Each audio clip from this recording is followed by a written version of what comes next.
Last year, someone emailed me a story that sounded like a joke at first. They worked full-time, paid their bills, did everything right. Then, one Friday afternoon, their boss pulled them aside and said, "Good news, we're giving you a small raise, about $2,000 a year." 2 weeks later, that raise kicked in, and by the end of the year, they were $4,000 poorer. Not because they bought anything new, not because they made bad choices, but because the moment their income crossed an invisible line, help disappeared. So here's the uncomfortable question. How can earning more money make you poorer? It's not a smooth ramp.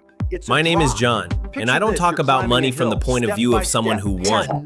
I talk about it from the point of view of someone who has stared at a bank app on a Sunday night, doing mental math, wondering how a normal life got so expensive. This channel isn't about becoming rich overnight. It's about understanding why so many people work hard for decades and still feel like they're treading water. And today's topic is one of the least talked about reasons why. It's called the benefits cliff. The benefits cliff happens when a small increase in income causes you to lose a large amount of financial support. Things like childcare assistance, healthcare coverage, food benefits, housing help, or tax credits. Your income goes up a little, but your total resources go down a lot. It's not a gradual phase out. It's not a smooth ramp. It's a drop. Picture this. You're climbing a hill, step by step, paycheck by paycheck. Then suddenly, without warning, the ground just disappears. That's the cliff. And here's the part that matters most. This has nothing to do with being irresponsible, nothing to do with laziness, nothing to do with poor money habits. In fact, the people most affected by the benefits cliff are usually doing exactly what society tells them to do, taking extra shifts, accepting small promotions, trying to move forward slowly and safely. But the system isn't designed around how real life actually works. It's designed around eligibility thresholds, invisible income lines where support switches off abruptly. Cross the line by $1 and an entire program can vanish. What makes this especially brutal is that these programs don't exist in isolation. You don't lose one thing, you lose several at the same time. Healthcare becomes more expensive, childcare jumps from subsidized to full price, food costs go up, taxes increase, and suddenly that raise you were proud of turns into a financial punishment. In this video, I want to walk through what the benefits cliff looks like in real everyday life, how the math quietly works against you, why people respond in ways that look irrational but actually aren't, and most importantly, how to move forward without falling off the edge. Because if you've ever felt scared to earn more money, there's probably a reason. A modest increase. The hardest part about the benefits cliff isn't the math, it's the timing, because it doesn't hit you all at once with a warning label and a countdown timer. It hits you quietly, spread across a few paychecks and a couple of envelopes in the mail. Let me show you how it usually plays out. You're not chasing a promotion, you're not trying to level up, you're just trying to make things a little easier. So when your manager says, "We can give you an extra shift every week," or "This role pays about $1 more per hour," it feels safe, not life-changing, just helpful. At first, nothing seems wrong. Your paycheck is a bit bigger, maybe $50, $100 more a month after taxes. You feel a small sense of relief. Then the letters start showing up. One from your childcare provider explaining that your subsidy has been reevaluated. Another from your health insurance program letting you know your coverage is changing. A notice about your food benefits being reduced or discontinued. Each message on its own sounds reasonable. Together, they're devastating.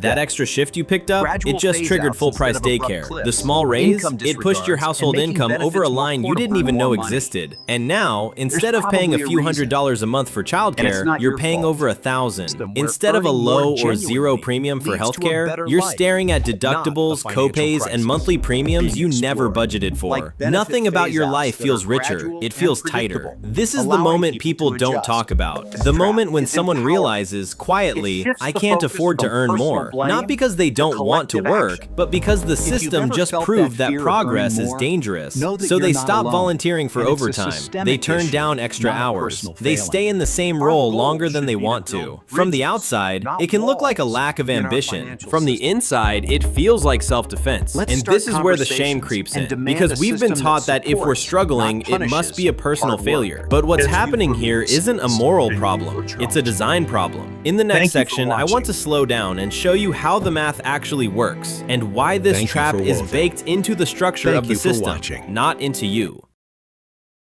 To understand why the benefits cliff exists, we have to stop thinking about money the way individuals do and start thinking about it the way systems do. Because systems don't see stress. They don't see exhaustion. They don't see unpredictability. They see lines. Most assistance programs are built around something called eligibility thresholds. If your income is below a certain number, you qualify. If it's above that number, you don't. There's no emotion in that decision, just a checkbox. On paper, this makes sense. Resources are limited. Programs need rules. The problem is what happens when real life collides with binary rules. Some programs phase out gradually. Your benefit shrinks as your income grows. But many don't. They operate like a light switch, on, off. And the benefits cliff appears when several of those switches flip at the same time. Let's say your household income crosses one threshold. That alone might be manageable. But income is a shared input across systems. That same number is now being checked by childcare assistance, healthcare eligibility, food benefits, housing support, tax credits. Each program was designed separately by different agencies, at different times, with different rules. No one sat down and asked what happens when someone crosses all of these at once. So nobody designed a ramp. They designed a trapdoor. This is why the cliff often feels sudden and confusing. You don't get one clear message saying, "Warning, earning more will reduce your total resources." Instead, you get 5 polite letters, each written in neutral language, each explaining a routine adjustment. And only after the dust settles do you realize what just happened. Your income went up by a small amount, but your effective cost of living exploded. This is where the idea of a hidden tax rate comes in.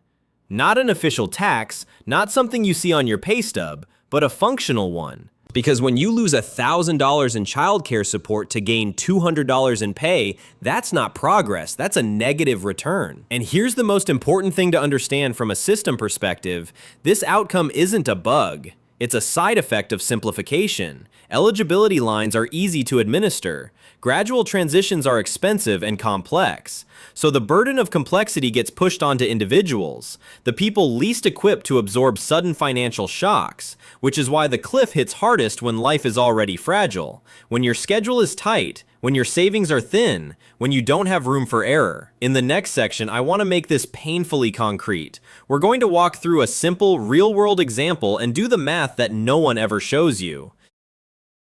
Let's slow this down and actually do the math. Not spreadsheet math, real-life math. Because the benefits cliff doesn't feel confusing once you see the numbers side by side. It feels offensive. Imagine a single parent with one child. They earn about $38,000 a year. Nothing fancy, just enough to stay afloat. With that income, they qualify for partial child care assistance, low-cost health coverage, some food support. Let's say their monthly situation looks like this. They bring home $38,000 a year, roughly $2,400 a month after taxes. Childcare costs them $300 with assistance. Healthcare is mostly covered. Groceries are manageable. It's tight but survivable. Now comes the raise. Their employer offers a small bump, about $2,000 more per year. That's around $165 a month before taxes, maybe $120 after taxes. On paper, that's good news, but that extra income nudges their household just over an eligibility line. And this is where the invisible tax kicks in. Childcare assistance disappears. Suddenly, daycare costs jump from $300 a month to $1,200. Healthcare changes too. Premiums appear. Deductibles show up. Co-pays become real. Let's be conservative and say healthcare now costs $250 more per month. So let's add this up. Income gain $120 per month. New expenses $900 more for childcare. $250 more for healthcare. Net result $1,030 per month. That's over $12,000 a year worse off. From a raise. This is what people mean when they talk about a hidden margin marginal tax rate. Not the kind you see on your pay stub, the kind that quietly drains your life. Because from the system's point of view, you make more. But from your point of view, you just lost the ability to breathe. And here's the cruelest part. At no point did anyone warn you. There was no dashboard, no simulation, no if-then preview. You didn't opt into this trade, you stumbled into it. So when people say things like, why don't they just work more hours? Or why don't they take the promotion? They're assuming the math is linear. It's not, it's jagged. Progress doesn't slope upward. It jumps and sometimes drops. Once people experience this once, they remember it. The fear sticks. That's why you'll hear people say things like, I can't afford to earn more right now. I'd lose too much. It's not worth it. From the outside, that sounds irrational. From the inside, it's perfectly logical. In the next section, I want to talk about what this does to people over time, not just financially, but psychologically. Because when a system punishes progress, behavior changes. Once someone falls off the benefits cliff, they don't forget it. The lesson sticks in a way no financial advice ever could. Because it wasn't theoretical, it was physical. It was the feeling of your chest tightening when the numbers stopped working. So, behavior changes. People stop volunteering for overtime. They stop asking for small raises. They turn down promotions that don't come with a big enough jump to clear the gap safely. Not because they lack ambition, but because the system taught them that incremental progress is dangerous. This is where a lot of judgment comes in. From the outside, it looks like people are choosing stagnation. It looks like they're avoiding responsibility. It looks like they're not trying hard enough. But from the inside, it's risk management. If you've ever walked too close to a cliff once, you don't keep testing how close you can get. You stay back. The benefits cliff also reshapes life decisions in quieter ways. People delay changing jobs even when they're burned out. They avoid formalizing relationships on paper because combining incomes could push them over a threshold. They hesitate to move even when housing would be safer or better for their kids. And all of this happens under a layer of shame because we talk about financial struggle as a personal failure. We rarely talk about systems that punish people for improving their situation slowly. What's especially damaging is the mental load this creates. Every decision becomes high stakes. An extra shift isn't just time. It's paperwork, it's recertification, it's the risk of triggering a cascade of losses. So people choose predictability over possibility, and that choice gets mislabeled as laziness. But here's the truth. If earning more money makes your life worse, then avoiding that outcome is rational behavior. The problem isn't the people adapting. The problem is a system that forces them to adapt this way. And here's where I want to shift the tone slightly, because understanding the cliff isn't about staying stuck below it. It's about learning how to approach it intentionally. In the next section, I want to talk about what you can actually do not to beat the system, but to stop it from blindsiding you. I want to be very clear about something before we talk solutions. There is no clever trick that magically fixes the benefits cliff. There is no hustle that makes it disappear. And there is no spreadsheet that turns an unfair system into a fair one. So if you're waiting for a beat the system hack, this isn't that. What is possible is learning how to see the cliff before you reach it and designing your next steps so you don't fall off by accident. The first idea is something I call cliff planning. Most people plan their finances around income. But when you're near a benefits threshold, income alone is the wrong metric. You need to think in terms of total resources. That means asking a different question before accepting more money. If my income goes up by this amount, what exactly disappears? Not eventually, not theoretically, immediately. That means understanding where your eligibility lines are. Childcare, healthcare, food assistance, tax credits. It's not fair that this knowledge is required. But once you have it, you stop flying blind. The second strategy is changing the form of compensation, not just the amount. A small raise in cash can be dangerous, but non-cash benefits often aren't counted the same way. Things like employer-paid health insurance, flexible schedules that reduce childcare hours, work-from-home days that cut commuting costs, health savings account contributions, paid time off instead of extra wages to the system. These can look very different than income. To your life, they can be just as valuable, sometimes more. The third approach is timing, which sounds boring but matters more than people think. Crossing a threshold in January is very different from crossing it in November. So is crossing it temporarily versus permanently. Some people choose to bunch income. Others delay raises until they can clear the cliff safely. Others build a small buffer first so the fall doesn't knock them over. None of this is about gaming. It's about reducing shock, which brings us to the most underrated tool of all, the buffer. I'm not talking about a 6-month emergency fund. That's great, but it's not realistic for everyone right now. I'm talking about something smaller, a few $100s, $1,000 if possible. Because a buffer does one powerful thing. It gives you time. Time to absorb a change. Time to recertify. Time to adjust. Without it, every shift feels like a crisis. With it, the same change feels survivable. And finally, there's a mindset shift that matters more than any tactic. Stop interpreting your hesitation as failure. If you've ever turned down more hours because the math didn't work, that wasn't weakness. That was awareness. The goal isn't to sprint off the cliff and hope for the best. The goal is to build enough stability that when you do move forward, you do it on your terms. Slow, intentional, with your eyes open. Because progress that doesn't wreck your life is still progress. The benefits cliff teaches a quiet, uncomfortable lesson. That in a system built around hard lines and clean rules, human lives don't always fit. If you've ever felt afraid to earn more money, if you've ever turned down overtime, a raise, or a promotion because the numbers scared you, that wasn't a character flaw. It was your brain protecting you.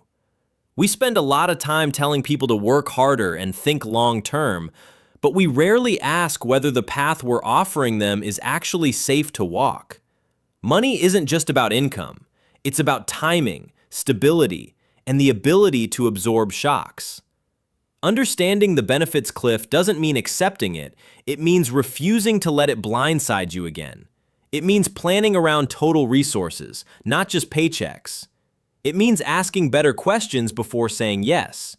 And it means building even the smallest buffer so progress doesn't feel like a gamble.